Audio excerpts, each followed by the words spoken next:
Un millionnaire solitaire se rend au tombeau de son ex-femme, mais trouve une fillette SDF en larmes, et ce qu'elle dit le fait presque s'évanouir. Le silence régnait dans la vaste demeure située à la lisière de la forêt de Meudon, à quelques kilomètres du tumulte parisien. Cette maison, bâtie au XIXe siècle, imposante et froide, abritait un seul homme, Adrien Moreau. À 39 ans, il possédait tout ce que la réussite pouvait offrir, richesse, prestige, influence, mais vivait reclus, muré dans une solitude presque clinique. Chaque objet de la maison semblait placé avec une rigueur mathématique, comme si l'imperfection avait été bannie des lieux. Les rideaux toujours tirés à la même hauteur, les meubles polis au point de refléter la lumière hivernale, et les couloirs trop silencieux pour une maison de cette taille. Adrien passait ses journées à superviser à distance ses entreprises, évitant les réunions en personne, limitant les interactions humaines à ce qui était strictement nécessaire. Les rares employés de maison connaissaient ces règles. Ne jamais poser de questions, ne jamais tenter de conversation. Ce jour-là, comme chaque année, la routine fut interrompue. C'était une date qu'il n'oubliait jamais, le 10 février. Le jour où Camille, son ex-épouse, avait perdu la vie dans un accident brutal, il y avait exactement 7 ans. Ce matin-là, Adrien se leva à 6 heures précises. Il s'habilla sans hâte, choisissant une chemise sombre, une veste en laine grise et son manteau en cachemire. Il ne prenait pas de petit déjeuner. Il ne parlait à personne. Il monta dans sa voiture noire, conduite par son chauffeur habituel, et demanda d'une voix sèche « Père Lachaise », comme chaque année. Le trajet dura 40 minutes. Adrien regardait par la fenêtre sans vraiment voir Paris défiler. Les souvenirs de Camille lui revenaient en bribes, un éclat de rire, un parfum d'amande, un regard plein de défis qu'elle lançait quand il tentait de fuir une conversation sérieuse. Quand il descendit du véhicule, le ciel était gris, la lumière diffuse. Le cimetière du Père Lachaise l'enveloppait dans son silence de pierre et de mousse. Adrien connaissait le chemin par cœur. Il marcha droit, sans s'arrêter, ses pas résonnant sur les graviers humides. Il n'y avait personne ce matin-là. À l'approche de la tombe de Camille, il ralentit. Son cœur battait plus vite. Chaque année, il pensait que ce serait plus facile. Et chaque année, il se trompait. Il se figea à quelques mètres du monument. Quelque chose n'allait pas. Une silhouette était agenouillée devant la tombe. Une petite fille, maigre, les vêtements sales, les cheveux emmêlés. Ses épaules tremblèrent de sanglots discrets. Adrien fronça les sourcils. Il n'y avait jamais eu personne ici, surtout pas une enfant. Il fit un pas, puis un autre, hésitant, partagé entre l'inquiétude et une étrange gêne. La fillette leva lentement les yeux vers lui. Ils étaient rouges, gonflés, pleins de larmes et de fatigue. Une voix fluette s'échappa de ses lèvres. « Vous êtes Adrien Moreau ?» Il resta pétrifié. Elle essuya son visage d'un revers de manche et ajouta « J'ai attendu très longtemps pour vous rencontrer. » Le temps sembla s'arrêter. Le vent s'engouffra entre les tombes, emportant avec lui les derniers fragments du silence intérieur d'Adrien. Adrien ne savait que dire. Il resta figé, comme si les mots s'étaient évaporés de son esprit.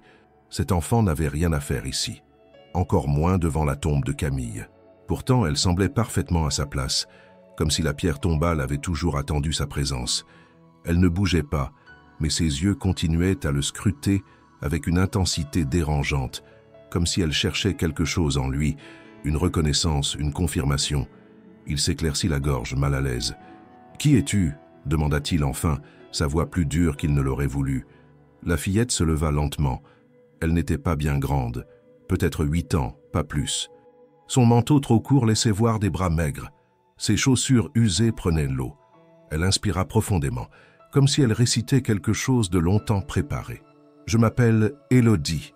C'est ici que maman m'a dit d'aller si un jour je me retrouvais seul. » Adrien cligna des yeux, tentant de comprendre. « Ta mère t'a envoyé ici ?» Élodie hocha la tête. Elle se tenait droite malgré le froid, comme si elle avait appris à ne pas montrer sa faiblesse. « Elle est morte il y a 3 mois. Elle m'a dit que je devais venir ici et chercher un homme qui s'appelait Adrien Moreau. Elle a dit que c'était le nom le plus important de ma vie. » Le vent se leva, soulevant quelques feuilles mortes autour d'eux. Adrien sentit un frisson lui parcourir le dos. Camille, le nom qu'Élodie avait prononcé. Était-ce une coïncidence? Il se força à reprendre contenance. « Ta mère, elle s'appelait comment ?»« Pauline. Elle m'a élevé toute seule. On habitait à Montreuil. Elle disait que je comprendrais un jour que tout était écrit. Élodie sortit alors une petite enveloppe de sa poche, usée et tachée par l'humidité. Elle tendit le papier à Adrien sans un mot. Il la prit, les mains soudain tremblantes. L'enveloppe était scellée, mais il reconnut immédiatement l'écriture. Cette boucle, cette inclinaison légère vers la droite. Camille. Il n'y avait aucun doute. Son cœur se serra, une douleur sourde remontant de ses entrailles. Comment une lettre de Camille pouvait-elle se retrouver entre les mains de cet enfant? Et pourquoi contenait-elle son nom? Élodie le regardait toujours, silencieuse. Il déglutit. « Tu sais ce qu'il y a là-dedans » Elle secoua la tête. « Maman m'a dit de ne l'ouvrir que si vous refusiez de me parler. Mais vous êtes venu, alors je vous la donne. » Adrien serra l'enveloppe dans sa main. Il avait 1000 questions, mais aucune certitude. La présence de cette petite fille devant la tombe de Camille bouleversait toutes ses défenses. Et ses yeux, il y avait quelque chose de familier dans ce regard. « Où vis-tu maintenant » demanda-t-il, la voix plus douce. Élodie haussa les épaules. « Nulle part. Parfois chez une dame gentille dans le 19e, parfois dans le métro. Mais je reviens toujours ici. C'est le seul endroit où je sens qu'elle est encore là. » Elle désigna la tombe de Camille. Adrien sentit sa gorge se nouer. C'était insensé, irrationnel. Et pourtant, tout en elle résonnait avec quelque chose de profondément enfoui en lui. Il baissa les yeux vers la lettre. Devait-il l'ouvrir maintenant? Ici, devant cet enfant? Ou devait-il fuir, se réfugier dans le confort glacial de sa solitude? Il resta un moment silencieux, les pensées embrouillées, le souffle court. Élodie ne disait plus rien. Elle avait cessé de pleurer, comme si la simple présence de cet homme suffisait à la rassurer. Adrien leva les yeux vers elle. Elle frissonnait. Il enleva son manteau et d'un geste maladroit le déposa sur ses épaules. Elle leva les yeux vers lui, surprise. « Merci » murmura-t-elle. Il acquiesça, puis se tourna vers la tombe. « Camille, qu'as-tu fait » souffla-t-il, presque inaudiblement. Le froid semblait s'intensifier, et pour la première fois depuis des années, Adrien sentit que sa vie venait peut-être de basculer. Adrien avait ramené Élodie dans sa voiture sans vraiment savoir pourquoi. Il n'avait pas réfléchi. Tout s'était passé avec une fluidité étrange, comme si quelque chose de plus fort que lui l'avait poussé à agir. Assise en silence à ses côtés, emmitouflée dans son manteau trop grand pour elle, la fillette fixait le paysage qui défilait sans poser de questions. Il ne disait rien non plus, la lettre serrée entre ses doigts, son esprit pris dans un tourbillon d'interrogations. Une fois arrivé chez lui, il demanda au chauffeur de les laisser seuls. Il guida Élodie jusqu'au salon, vaste et glacé malgré la cheminée décorative. Elle n'eut aucune réaction devant le luxe environnant. Pas d'émerveillement, pas de gêne. Juste cette attitude calme, presque résignée, comme si le confort n'avait plus aucun sens pour elle. Adrien l'invita à s'asseoir. Il resta debout, face à elle, l'enveloppe toujours intacte. « Avant que j'ouvre ça, dit-il, j'ai besoin de comprendre. Tu m'as dit que ta mère s'appelait Pauline et qu'elle t'a conduite au cimetière de Camille sans jamais te dire pourquoi ?» Élodie hocha la tête. « Elle m'a dit que si un jour elle n'était plus là, je devais aller sur cette tombe et attendre Adrien Moreau. Elle disait que c'était le nom qui changerait tout. » Adrien passa une main dans ses cheveux. La confusion le submergeait. Comment Pauline connaissait-elle Camille? Pourquoi cette lettre? Et surtout, pourquoi cet enfant affirmait-elle qu'il était le nom le plus important de sa vie? Il s'assit lentement en face d'Élodie. Il posa l'enveloppe sur la table basse, l'observant comme si elle allait s'ouvrir d'elle-même. « Tu sais qui était Camille pour moi » demanda-t-il sans la regarder. « Ta femme » répondit-elle simplement. « Maman disait qu'elle t'aimait encore, même à la fin. » Adrien serra les mâchoires. Cette phrase, si directe, raviva en lui une douleur qu'il croyait avoir maîtrisée depuis longtemps. Il prit finalement l'enveloppe, rompit le sceau et déplia lentement le papier à l'intérieur. La calligraphie de Camille s'étalait devant lui, douce et ferme à la fois, exactement comme elle. Il lut en silence. Plus il avançait, plus ses mains tremblaient. Elle racontait les derniers mois avant leur séparation. Elle évoquait leur dispute, la douleur, la solitude, et ce moment qu'elle n'avait jamais osé partager avec lui. Elle était enceinte. Le jour où elle avait décidé de partir, elle portait déjà leur enfant. Mais le doute, la fierté, la peur qu'il ne veuille pas d'un enfant, ou pire, qu'il ait cessé de l'aimer, l'avaient poussé à taire la vérité. « Je n'ai jamais su comment te dire ça, Adrien. Et puis, le temps a passé. trop vite, trop fort. Quand j'ai compris que je n'étais plus seul, j'ai voulu revenir. Mais quelque chose, ou quelqu'un, m'en a empêché. Si cette lettre t'arrive un jour, c'est que je ne suis plus là. Et j'espère que tu comprendras pourquoi j'ai voulu protéger notre fille. » Adrien sentit sa gorge se nouer. Il relut certains passages, espérant y trouver une faille, une incohérence, quelque chose qui pourrait démentir ce qu'il venait d'apprendre. Mais tout sonnait vrai, trop vrai. Il leva les yeux vers Élodie. Elle l'observait toujours, sans rien dire. Il se pencha lentement vers elle. « Camille était ta mère ?» Élodie baissa les yeux. « Non, maman c'était Pauline, mais elle disait que Camille m'avait mise au monde, et qu'elle était partie quand j'étais toute petite. Elle m'a élevée seule. » Adrien chancela. Le monde tel qu'il le connaissait semblait se fissurer. Camille, un enfant, une vie entière qu'on lui avait volée. Et cet enfant, là, devant lui, l'appelant sans le dire, attendant qu'il la reconnaisse sans jamais le demander. « Tu sais pourquoi Pauline t'a gardé pour elle ?» demanda-t-il. Élodie haussa les épaules. Elle disait que Camille lui avait confié un trésor et qu'elle avait juré de ne jamais me laisser seule. Adrien ferma les yeux un instant. Il était à la fois enragé et bouleversé. Tant de secrets, tant d'années perdues. Mais au fond de lui, une sensation nouvelle naissait, timide, brûlante. La certitude que cette fillette n'était pas une étrangère, qu'elle portait, quelque part en elle, un fragment de Camille, et peut-être un fragment de lui. Le vent s'était levé ce soir-là au-dessus de Meudon, sifflant entre les branches nues et battant contre les vitres de la maison. Adrien marchait dans le grand salon, incapable de rester assis. Élodie dormait à l'étage, dans une chambre d'amis qu'il avait fait préparer à la hâte. Il l'avait observée s'endormir, recroquevillée sur le lit, comme si le sommeil n'était qu'une pause méfiante dans une vie trop rude. Maintenant, seul face à l'ombre mouvante du feu dans la cheminée, Adrien tentait de reconstituer un passé qui lui échappait. Il relut la lettre de Camille une 4e fois, les yeux humides mais secs de larmes. Chaque mot résonnait comme un écho d'un monde perdu. Ce n'était pas une erreur, ce n'était pas un malentendu. Camille avait réellement été enceinte, et elle ne lui avait jamais rien dit. Ce qui le hantait plus encore, c'était l'idée que quelqu'un, Pauline, un autre, ait pu choisir à sa place, effacer sa paternité sans même lui donner la chance de se battre pour elle. Le lendemain matin, Élodie descendit en silence, encore vêtue des mêmes habits trop usés. Adrien l'attendait avec un plateau de petit déjeuner posé sur la table. Il ne savait pas comment on s'occupait d'une enfant, mais il savait préparer un plateau. « Tu aimes les croissants ?» demanda-t-il maladroitement. Elle hocha la tête et s'assit, les yeux encore mi-clos. Il la regarda manger avec une faim tranquille, sans se précipiter, comme si elle avait appris à ne pas trop espérer de chaque repas. Quand elle eut terminé, il s'assit en face d'elle. « J'ai besoin que tu me racontes ce que Pauline t'a dit exactement. Tout ce que tu sais. Même les petits détails. » Élodie prit un instant pour réfléchir. Puis, d'une voix posée, elle commença. « On habitait un petit appartement à Montreuil. C'était pas grand, mais c'était joli. Pauline disait toujours que c'était là que j'avais fait mes premiers pas. » Elle s'arrêta, baissa les yeux. « Elle m'a toujours dit que je venais de quelqu'un de très spécial, d'une femme qui s'appelait Camille, et que cette Camille avait aimé quelqu'un très fort, mais que tout avait mal tourné. » Adrien écoutait sans l'interrompre. « Elle disait quoi d'autre ?» demanda-t-il doucement. « Elle disait que Camille ne voulait pas que je sois seul, et que toi, tu ne savais pas. Mais elle ne voulait jamais en dire plus.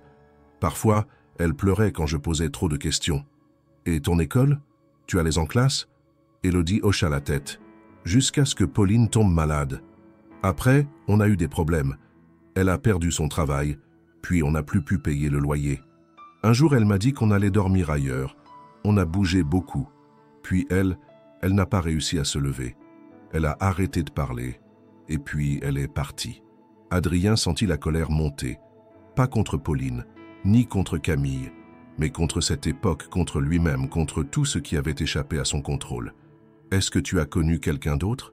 Quelqu'un qui aurait pu te parler de Camille ?» Élodie fit non de la tête. « Juste Pauline.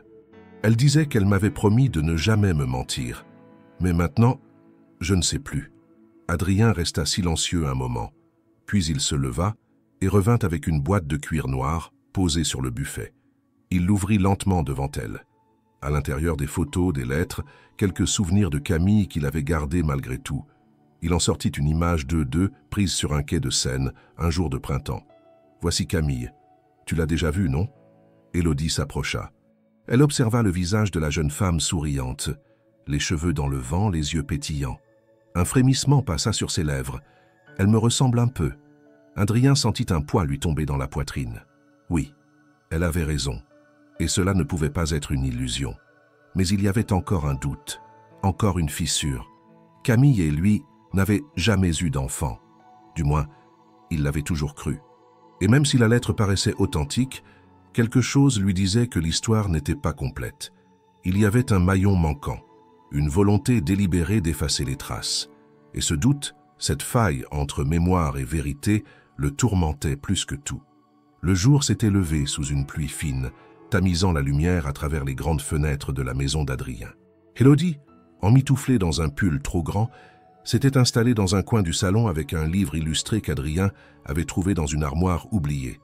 Elle tournait les pages lentement, le regard distrait, comme si l'histoire sur le papier importait moins que le simple fait d'avoir quelque chose à tenir.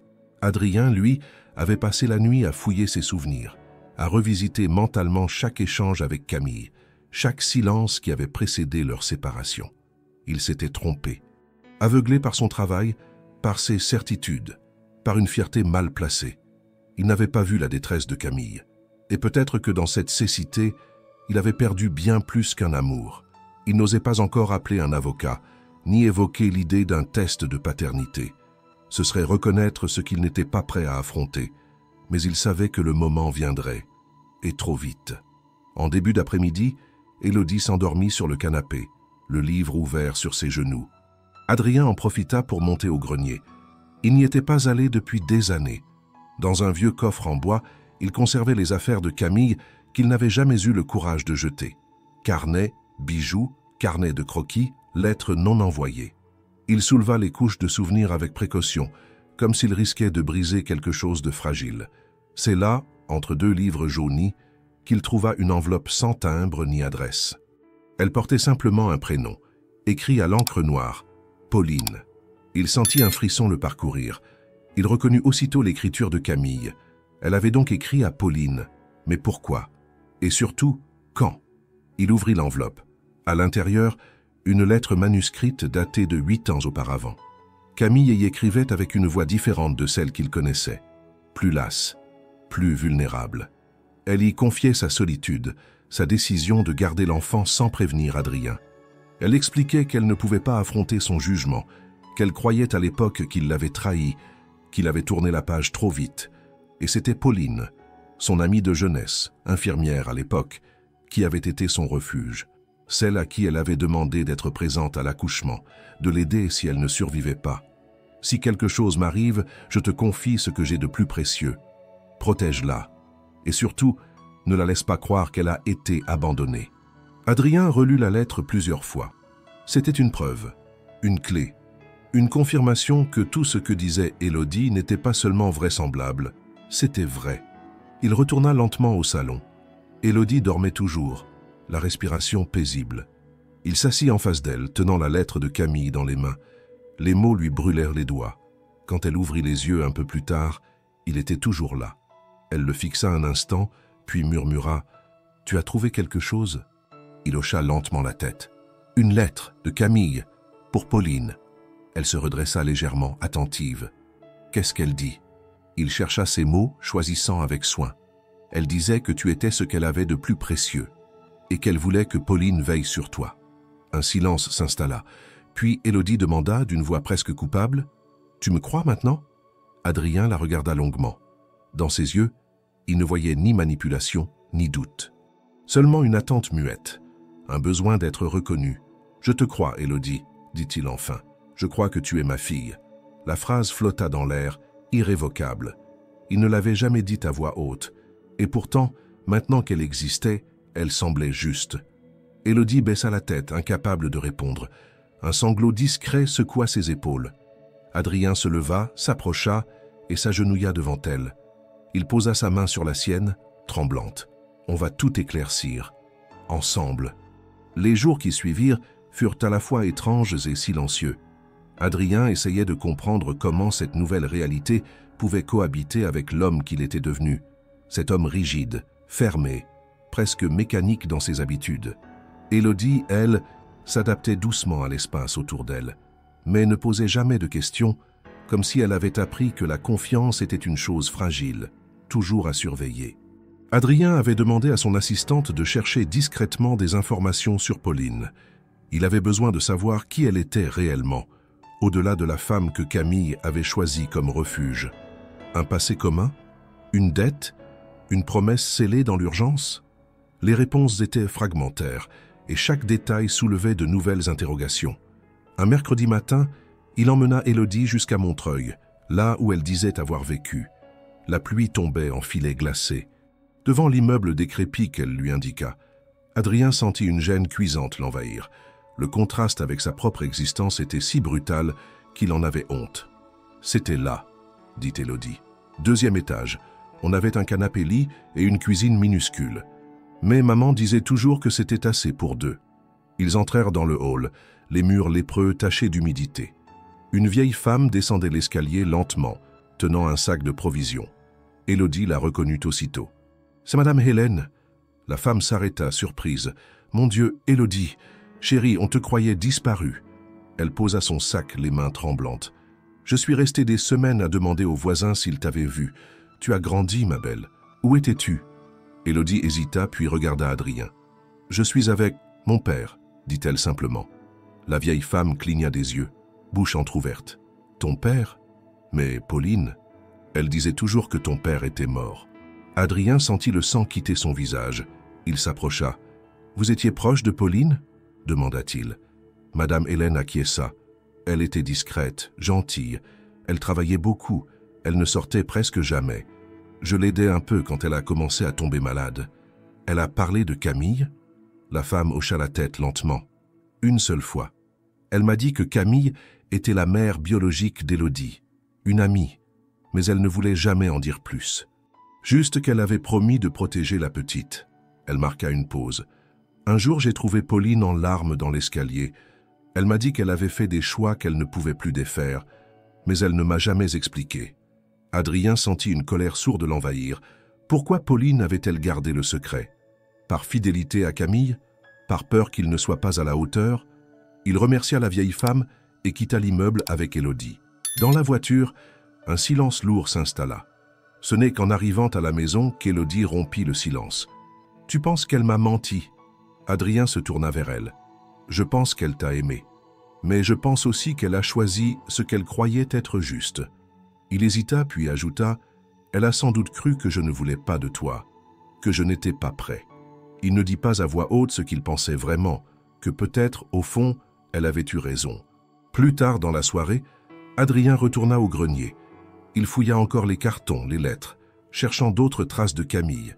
Mais ce qu'il découvrit fut encore plus troublant. Une vieille photo, glissée entre les pages d'un carnet. Camille y figurait souriante, aux côtés d'une jeune femme aux cheveux châtains, fine, timide, Pauline. Elles étaient assises sur un banc, un bébé dans les bras de Camille. Au verso, une inscription. Élodie, 2 mois. La photo était datée. Adrien sentit une vague d'émotion l'envahir. Ce n'était plus une question de doute. C'était une vérité que Camille avait cachée, une vérité que Pauline avait gardée, une vérité qu'Élodie portait sans jamais l'avoir choisie. Il descendit lentement, la photo dans la main. Élodie l'attendait dans le salon. Il lui tendit l'image sans rien dire. Elle l'observa longuement, les yeux s'embuant. Puis, à voix basse, « C'est moi ?» Adrien s'assit à côté d'elle. Et c'est Camille. Et Pauline. Toutes les 3. Élodie ne dit rien. Elle posa simplement sa tête contre l'épaule d'Adrien. Ce fut la première fois qu'elle le toucha de manière spontanée.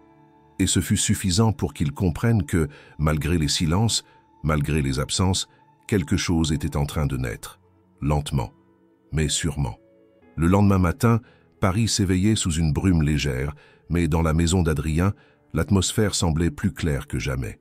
Il avait laissé la porte de la chambre d'Élodie entr'ouverte. En passant devant, il avait aperçu ses cheveux éparpillés sur l'oreiller, son souffle régulier, sa silhouette paisible. Ce simple tableau lui noua la gorge.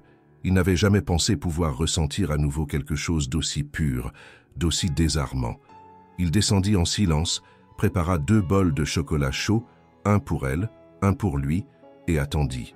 Quand elle arriva, pieds nus, frottant encore ses yeux, il se surprit à sourire. Un vrai sourire. Elle s'installa à table, prit la tasse sans un mot et but une première gorgée. Puis elle le fixa un instant. « C'est bon », dit-elle. Il hocha la tête, incapable de répondre. Les jours suivants furent rythmés par une nouvelle forme d'organisation. Adrien, malgré sa nature réservée, s'adaptait lentement à cette présence constante. Il l'inscrivit à l'école la plus proche, fit venir une gouvernante douce et discrète et aménagea une chambre pour elle avec des couleurs qu'elle choisit elle-même. Des livres, des vêtements, des peluches. Chaque geste, chaque achat lui semblait encore irréel, comme s'il jouait un rôle.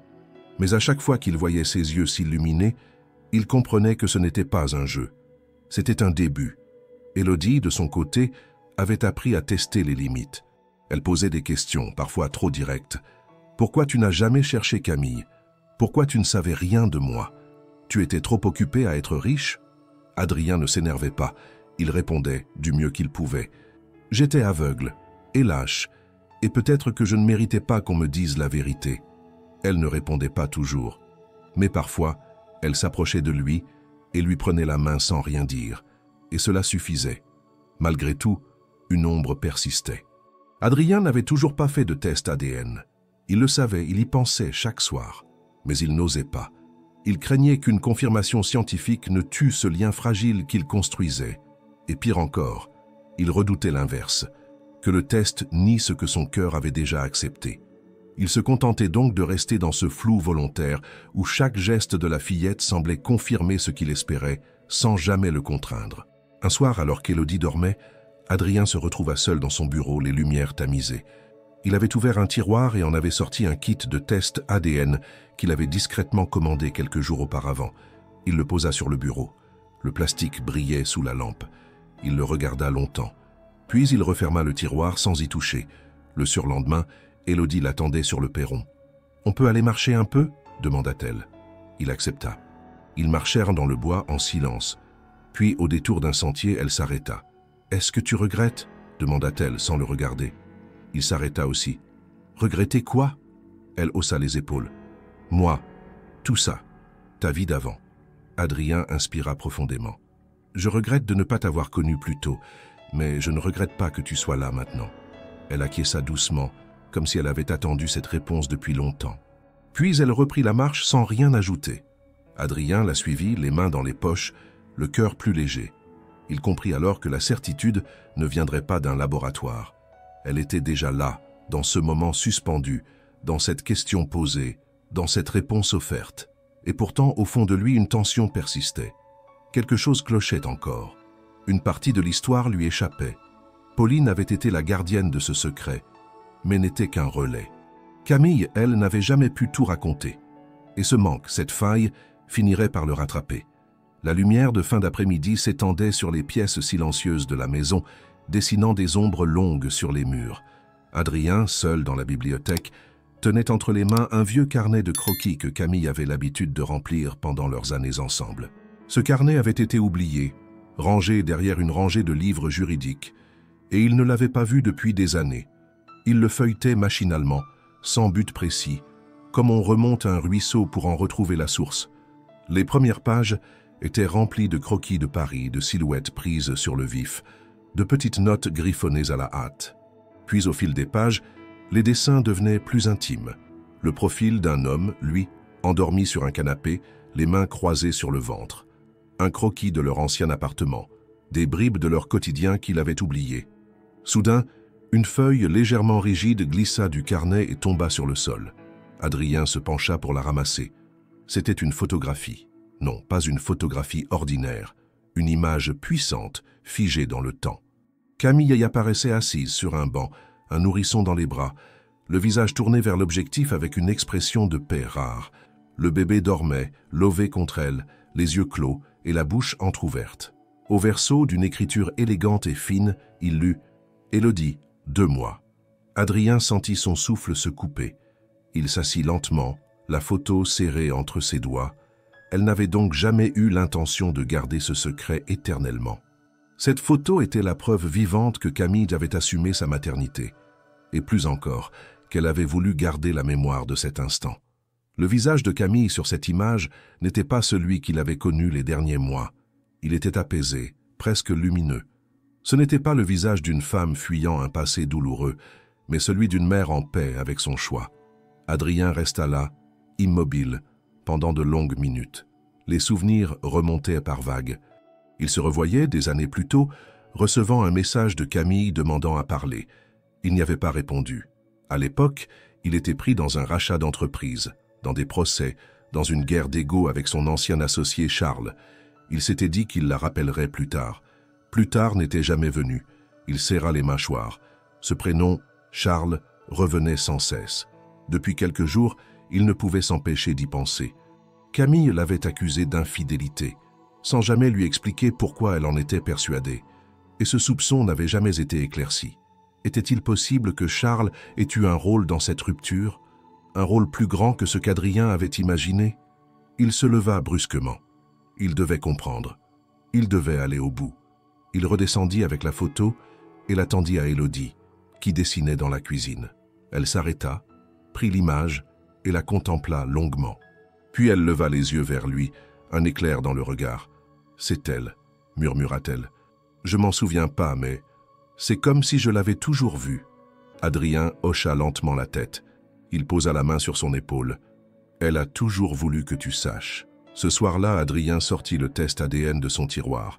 Il savait qu'il n'en avait plus besoin, mais il le ferait. Pas pour avoir une réponse, il l'avait déjà. Mais pour clore le doute, pour affronter les faits, comme un homme qui refuse de vivre dans le peut-être. Avant de se coucher, il relut encore une fois la dédicace au dos de la photo.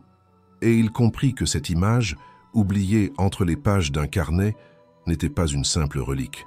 C'était un passage, une vérité muette, un lien irréfutable entre le passé et le présent, et surtout entre Camille, Élodie et lui. Le dimanche suivant, le ciel de Paris s'était teinté d'un bleu pâle, percé de nuages discrets, que le vent poussait lentement vers l'est. Adrien avait proposé à Élodie de retourner au cimetière du Père-Lachaise. Elle avait acquiescé sans mot dire, comme si elle comprenait instinctivement que quelque chose d'important devait y être revisité. Ils marchèrent côte à côte, sans se toucher, mais jamais trop éloignés. Le chemin familier serpentait entre les stèles, les cyprès sombres et les tombes centenaires. L'air sentait la pierre froide et les fleurs fanées. Lorsqu'ils arrivèrent devant la tombe de Camille, un silence plus dense encore les enveloppa. Adrien s'agenouilla devant la pierre. Il l'avait vue tant de fois, mais aujourd'hui, elle lui apparaissait différente, comme si les mots gravés dans le marbre avaient changé de sens. Il effleura du bout des doigts les lettres dorées. Camille Dufour, 1985-2018. Puis son regard glissa vers une ligne plus discrète, gravée en lettres fines, à la base de la stèle. Une inscription qu'il n'avait jamais vraiment remarquée auparavant. Pour Élodie, la lumière de ma vie. Le souffle d'Adrien se bloqua. Il recula légèrement, abasourdi. Cette phrase, qu'il avait toujours prise pour une dédicace poétique, un simple symbole, révélait maintenant toute sa vérité. Camille n'avait jamais caché le nom de leur fille. Elle l'avait gravé dans la pierre même de sa mémoire, en plein jour, sous les yeux de tous. Et pourtant, il ne l'avait pas vue, ou plutôt, il ne voulait pas voir. Il sentit une pression sur sa main. Élodie venait de s'accroupir à côté de lui. Ses yeux étaient fixés sur l'inscription. Elle aussi l'avait lu. Et elle aussi comprenait. « Elle pensait à moi jusqu'au bout », dit-elle doucement. Adrien hocha la tête, incapable de parler. Il se contenta de serrer ses doigts autour de ceux de l'enfant. Leur lien, déjà fragile mais profond, semblait maintenant scellé par la pierre elle-même. Il se redressa, parcourut la surface de la tombe du regard. Camille lui avait laissé des signes. Cette lettre, la photo, cette inscription, elle n'avait jamais voulu que leur fille vive sans repère. Et s'il n'avait rien vu, ce n'était pas par faute de preuve. C'était parce qu'il avait été aveuglé par sa douleur, par sa colère, par son orgueil. Il se souvint alors d'un mot qu'elle utilisait souvent, inéluctable. Elle disait que certaines vérités étaient inéluctables, peu importe le temps, les silences ou les détours. Peut-être avait-elle su que la vie ramènerait un jour Élodie jusqu'à lui. Peut-être avait-elle préparé ce chemin de mémoire, pierre par pierre. Elle voulait qu'on se retrouve, murmura-t-il. Élodie ne répondit pas. Elle resta là, les yeux brillants, absorbée par le silence du lieu. Adrien se sentit alors envahi par une certitude. Camille n'avait pas agi par cruauté. Elle n'avait pas voulu lui infliger un vide, mais protéger un avenir qu'elle croyait fragile. Et même dans la mort, elle avait tenté de relier les fils rompus de leur histoire. Ils restèrent là un long moment, sous le ciel mouvant, entre les ombres des arbres et les échos du passé. Puis Adrien sortit de sa poche la photo trouvée dans le carnet de croquis. Il la plaça doucement sur la tombe, juste au-dessus de l'inscription. Un geste simple mais lourd de sens. Une offrande tardive, une reconnaissance. Quand ils quittèrent le cimetière, quelque chose avait changé. Ce n'était plus seulement un lieu de deuil, mais un point d'ancrage, un endroit où le silence de Camille parlait plus fort que jamais. Et dans les pas calmes d'Élodie, Adrien reconnaissait déjà une nouvelle direction. Mais il restait une question qu'il ne pouvait plus éviter. Si Camille n'avait jamais pu lui dire la vérité, c'est qu'elle avait été empêchée. Et il connaissait un homme capable d'une telle trahison. La décision d'Adrien était prise. Il ne pouvait plus ignorer ce qu'il soupçonnait depuis plusieurs jours. Le passé, aussi douloureux soit-il, ne pouvait plus rester dans l'ombre. Il devait confronter ceux qui l'avaient traversé, ceux qui avaient contribué à l'éloigner de la vérité. Et un nom s'imposait de plus en plus comme le centre invisible de cette toile de mensonges, Charles Dautry. Charles avait été son associé pendant 6 longues années. Un homme rusé, ambitieux, calculateur. Ils avaient bâti ensemble une entreprise puissante jusqu'à ce que leurs intérêts divergent. À l'époque, Adrien avait mis fin à leur collaboration sans jamais savoir exactement jusqu'où Charles était allé pour prendre l'avantage. Aujourd'hui, il commençait à comprendre que ce conflit professionnel n'avait été que la surface d'un mal plus profond. Il téléphona à une ancienne amie commune à lui et à Camille, une femme qu'il n'avait pas vue depuis près de 10 ans. Juliette Favre, artiste peintre, qui avait toujours été très proche de Camille. Il lui expliqua qu'il avait besoin de lui parler, de tout comprendre. Juliette accepta immédiatement de le recevoir. Lorsqu'il arriva à son atelier du Marais, Juliette l'accueillit avec un regard à la fois surpris et plein de tendresse. Ça faisait longtemps, Adrien. Trop longtemps. Il hocha la tête. Ils s'installèrent à une table couverte de pinceaux, de toiles à moitié achevées. Juliette l'observa un moment avant de demander « C'est pour Camille, n'est-ce pas ?» Adrien posa doucement la photo de Camille et d'Élodie sur la table. Juliette la reconnut immédiatement. Elle ferma les yeux. Elle m'a montré cette photo peu après sa naissance. Elle en était fière, mais aussi brisée. Adrien se pencha. Pourquoi ne m'a-t-elle jamais dit qu'elle était enceinte? Pourquoi avoir tout gardé pour elle? Juliette soupira, le regard perdu dans un souvenir lointain. Parce qu'elle croyait que tu l'avais trahie. Elle en était convaincue. Il la fixa, interdit.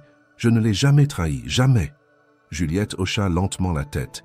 Je sais, mais elle a reçu une lettre, des photos, un message anonyme.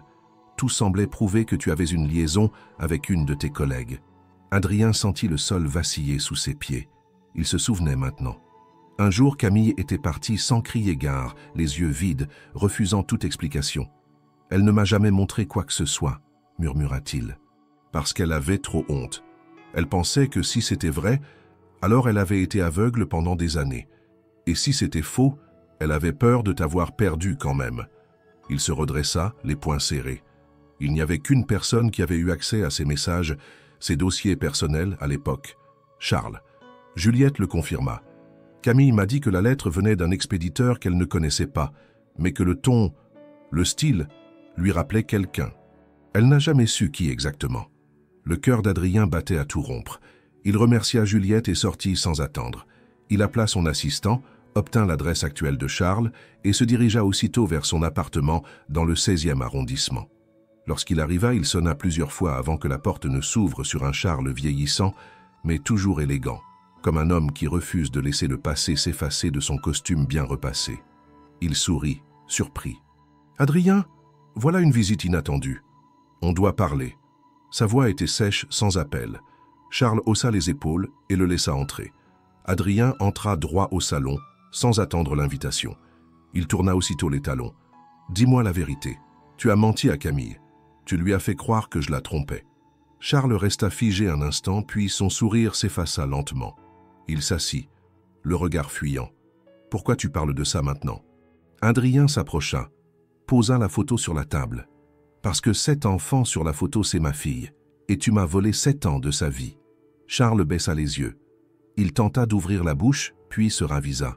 Le silence pesa quelques secondes avant qu'il ne murmure « C'était un mauvais calcul. Je pensais que Camille partirait, mais que tu reviendrais vers moi, vers la société. Tu étais trop éparpillé, trop absorbé par elle. J'ai voulu te faire revenir à la réalité. » Adrien resta sans voix. Charles avait joué avec leur vie, manipulé les sentiments les plus sacrés, détruit un amour sincère pour une ambition stérile. « Tu as détruit 2 vies, dit-il. Peut-être 3. Charles ne répondit pas. Adrien prit la photo, ouvrit la porte et partit sans se retourner. Dans l'ascenseur, il sentit ses jambes trembler. Mais ce n'était plus la peur qui le guidait. C'était la détermination. Il savait ce qu'il devait faire désormais. Et il ne laisserait plus personne l'en détourner. Le trajet de retour fut silencieux. Adrien conduisait lui-même, les mains crispées sur le volant, le regard rivé sur la route sans vraiment la voir. Dans sa tête, les mots de Charles tournaient en boucle. Un mauvais calcul. Comment pouvait-on détruire l'intimité de 2 êtres, séparer une mère d'un père, une fille de son identité, au nom d'une ambition? Adrien avait passé sa vie à fuir l'émotion, à la réduire à un détail dans l'engrenage de ses affaires. Mais cette trahison-là, il ne pouvait pas la ranger dans une case. De retour à la maison, Élodie lisait dans le jardin d'hiver, ses jambes repliées sous elle, concentrées. Elle leva les yeux en entendant ses pas. « Tu vas bien ?» demanda-t-elle. Il s'agenouilla près d'elle, la contempla un moment. Puis il répondit simplement « Je viens de parler avec l'homme qui a tout changé. Celui qui a éloigné Camille de moi. » Elle ferma son livre lentement. Pourquoi il a fait ça? Adrien inspira profondément. Parce qu'il était jaloux, parce qu'il pensait que je valais plus en affaires qu'en amour. Il a tout manipulé. Camille, moi et toi. Elle resta silencieuse. Il ajouta plus bas « Et moi, je l'ai laissé faire sans le savoir. J'aurais dû me battre pour elle. Je n'ai pas compris assez tôt. » Il sortit alors une enveloppe de sa poche. « Voilà pourquoi maintenant je dois tout comprendre, sans plus aucun doute. » Elle reconnut le kit de test ADN. Ses yeux s'écarquillèrent. « Tu veux encore vérifier ?» Il hocha la tête. « Pas parce que je doute de toi, mais parce que je veux que tout soit clair, irréfutable. Pour toi, pour moi, pour nous. » Elle tendit la main, prit doucement l'enveloppe et la posa sur la table. « Alors faisons-le. » Ils passèrent l'après-midi ensemble. Adrien répondit à toutes ses questions. Il parla de Camille, comme il ne l'avait jamais fait devant personne. Il évoqua leur rencontre dans une librairie près de Saint-Michel, leur longue promenade sur les quais, leurs disputes passionnées, et ce regard de Camille, capable de tout faire vaciller. Élodie écoutait, les yeux brillants. Pour la première fois, elle entendait l'histoire de ses origines non plus à travers des silences ou des mystères, mais dans le souffle vivant de quelqu'un qui l'avait vécu. Les jours suivants furent marqués par une attente fébrile. Adrien évitait les appels professionnels. Il passait ses journées avec Élodie, l'accompagnant à l'école, l'aidant dans ses devoirs, découvrant avec surprise qu'il connaissait encore par cœur les conjugaisons du passé simple. Elle, de son côté, s'ouvrait davantage. Elle parlait de Pauline, des nuits froides, des rues de Paris où elle s'était perdue, et de ce sentiment de flotter, toujours à la recherche d'un endroit où poser ses racines. Enfin, un vendredi matin, la lettre tant attendue arriva. Adrien la reçut en main propre. Il resta un instant devant la porte, l'enveloppe blanche dans les doigts. Puis, il monta lentement jusqu'à la chambre d'Élodie. Elle était assise par terre, entourée de crayons. Il s'assit à côté d'elle. « C'est arrivé, » dit-il. Elle se redressa aussitôt. Il ouvrit l'enveloppe, sortit la feuille, la parcourut rapidement, puis ferma les yeux. « C'est toi. C'est sûr. C'est écrit là. » Elle resta muette un instant. Puis elle sourit timidement. « Je savais déjà, mais c'est bien de le lire. » Il tendit la main. Elle y glissa la sienne sans hésiter. Le lendemain, Adrien appela son avocat. Il engagea les démarches pour adopter officiellement Élodie. Elle était déjà sa fille dans son cœur, mais il voulait qu'elle le soit aussi devant le monde entier. Il voulait que, plus jamais, personne ne puisse remettre cela en doute. Un soir, alors qu'ils regardaient ensemble un vieux film que Camille aimait, Élodie se pencha vers lui. « Tu crois qu'elle serait fière de nous ?» Il serra doucement son épaule. « Je ne crois pas. Je le sais. Le passé ne pouvait être effacé, mais il pouvait être réparé. Et dans cette réparation, Adrien trouvait enfin une paix qu'il n'avait jamais connue. La procédure administrative débuta quelques jours après la confirmation du lien biologique. Adrien avait chargé son avocat de préparer tous les documents nécessaires pour l'adoption. Bien que les preuves fussent irréfutables, le processus juridique exigeait un certain nombre de démarches formelles, auditions, attestations. Mais pour une fois, Adrien ne se plaignait pas des lenteurs de la bureaucratie.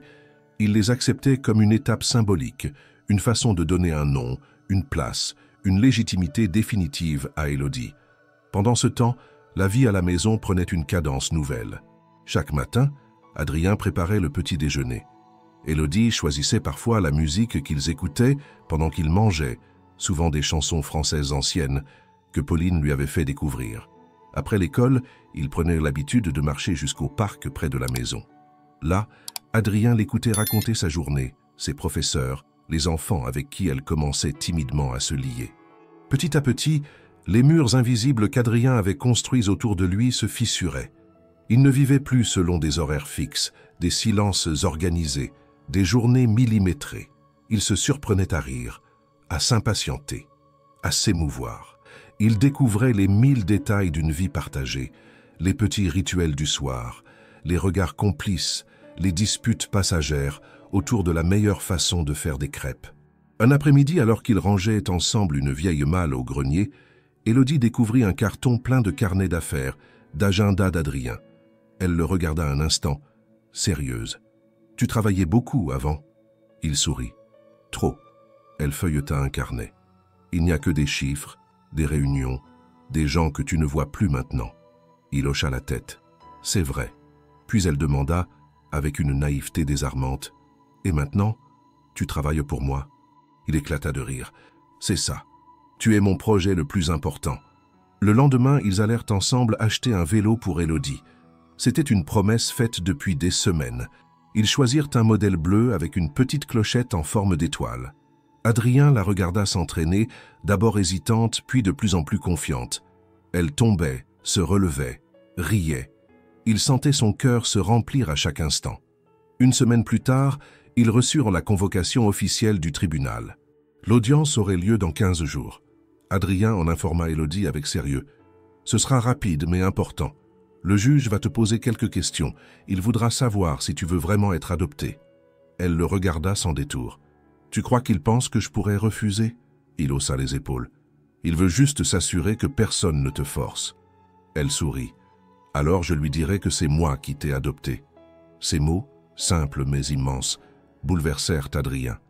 Il comprenait alors que l'amour qui les unissait n'était pas né d'un choix juridique, ni même d'un lien du sang. Il était né du partage, du quotidien, de la reconstruction, de la capacité à se reconnaître dans l'autre, au-delà de l'origine ou des erreurs. Lors de l'audience, Élodie s'exprima avec une clarté et une douceur qui impressionnèrent le juge. Elle parla de Pauline, de Camille, puis d'Adrien. Il est arrivé après tout le reste, mais c'est lui qui est resté. Cette phrase scella leur destin commun. Quelques jours plus tard, ils reçurent la décision officielle. Élodie portait désormais le nom d'Adrien Moreau, l'homme qui, des années durant, avait vécu enfermé dans une maison sans rire, sans désordre, sans imprévu, devenait officiellement père. Non pas par obligation, mais par transformation. Il ne fuyait plus, il construisait. Ce soir-là, ils célébrèrent l'événement en cuisinant ensemble. Adrien brûla la moitié du gratin. Élodie renversa la farine sur le sol. Ils mangèrent sur le tapis du salon devant un film. À la fin, elle posa sa tête sur ses genoux. « Tu penses qu'on est une vraie famille maintenant ?» Il caressa doucement ses cheveux. « Je pense qu'on l'a toujours été. On avait juste oublié comment. » Le soleil brillait haut dans le ciel de Paris ce matin-là, réchauffant les pavés encore humides de rosée. C'était un dimanche de printemps, doux et lumineux, comme si la ville elle-même voulait saluer un nouveau chapitre. Adrien et Élodie avaient décidé de se promener au jardin du Luxembourg, un lieu qu'ils n'avaient pas visité depuis des années. C'était Camille qui l'y avait emmené pour la première fois. Elle disait que c'était l'endroit où Paris apprenait à respirer. Ils arrivèrent de bonne heure, avant l'affluence des promeneurs. Élodie tenait fermement la main d'Adrien, ses pas vifs, ses yeux brillants. Elle portait un chapeau de paille qu'ils avaient choisi ensemble et une robe à fleurs qu'elle aimait particulièrement. Adrien, lui, se sentait étrangement léger. Pour la première fois depuis des années, il ne ressentait plus le poids des regrets ni la morsure du manque. Ils marchèrent lentement entre les arbres, observèrent les bateaux miniatures voguer sur le bassin central, s'arrêtèrent pour écouter un violoniste qui jouait une mélodie ancienne. Élodie, fascinée, s'approcha de l'homme, l'écouta un moment, puis glissa quelques pièces dans sa boîte sans qu'Adrien ne lui dise un mot. Elle savait instinctivement ce que signifiait la beauté d'un geste gratuit. Ils continuèrent leur balade jusqu'à un banc à l'ombre des tilleuls. Adrien s'assit, regardant les enfants courir, les couples s'embrasser, les vieux amis discuter sur des chaises en fer vert. Paris, en ce jour-là, semblait vivant, généreux, presque complice. Élodie grimpa sur le banc à ses côtés, croisant les jambes avec sérieux. « C'est beau ici, dit-elle. » Il acquiesça. Camille adorait cet endroit. Elle disait qu'ici, on se souvenait pourquoi on aimait cette ville.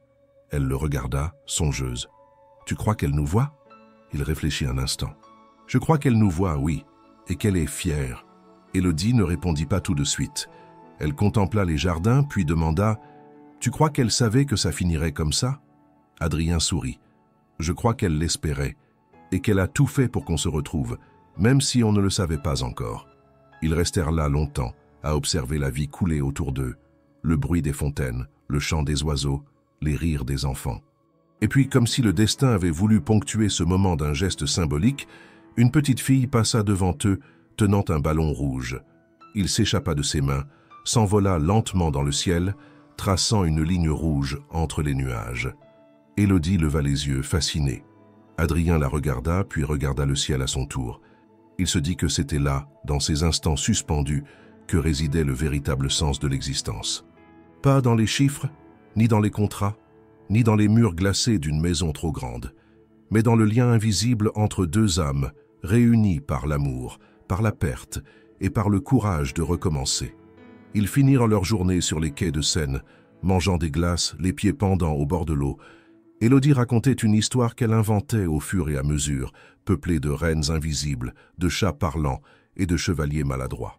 Adrien riait, attentif, émerveillé par la facilité qu'elle avait de transformer le monde. Quand ils rentrèrent à la maison, la lumière du soir dorait les murs, les arbres bruissaient doucement dans le jardin. Adrien prit la main d'Élodie, la regarda dans les yeux et dit « On est chez nous maintenant, et plus rien ne nous séparera. » Elle hocha la tête, gravement. Puis, en montant les marches vers sa chambre, elle se retourna. « Tu sais, j'ai rêvé d'elle cette nuit.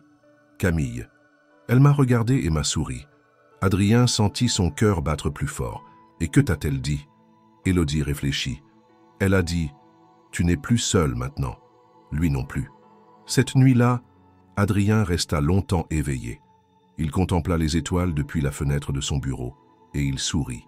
Pour la première fois depuis très longtemps, il sourit sans tristesse, parce qu'il savait, désormais, que l'amour n'était pas seulement une mémoire, c'était une promesse tenue,